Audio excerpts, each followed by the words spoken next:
In today's video, I'm going to teach you how to bulk delete all DNS records in Cloudflare. Before you begin, make sure you're signed into your Cloudflare account and that you're working on the correct domain.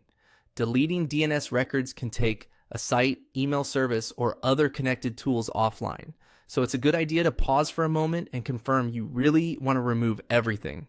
Once you're in Cloudflare, start from the account homepage. From there, go to the domain section.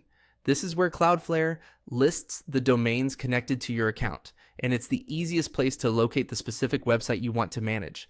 After opening domains, click on Overview. This brings you to the General Domain Management area where you can access settings and services for the selected site. Next, choose your domain from the list. Be careful here, especially if you manage multiple domains, because the changes you make will apply only to the one you open. Since we're deleting DNS records in bulk, selecting the right domain is the most important part of the process. Once the domain is open, click on DNS. This section contains all of the DNS settings for the domain, including A records, CNAME records, MX records, TXT records, and any other entries currently configured.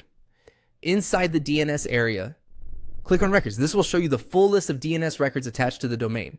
Take a quick look through the list before deleting anything, just to make sure there aren't any records you may want to keep. If needed, you may want to back them up separately before continuing. Now, click the checkbox beside the name column on a record so you can select records in bulk, and then use the Select All option. This is the key part of the process because it lets you highlight every DNS record at once, instead of deleting them one by one. If your account has many records, this can save a lot of time. With all records selected, click Delete Records. Cloudflare may ask you to confirm the action. If it does, review the prompt carefully and confirm only if you're sure. Once the deletion is complete, your DNS records will be removed in bulk. That's it. You've successfully deleted all DNS records for your selected domain in Cloudflare. Afterward, it's a good idea to refresh the page and verify that the records list is empty, just to confirm the action went through correctly.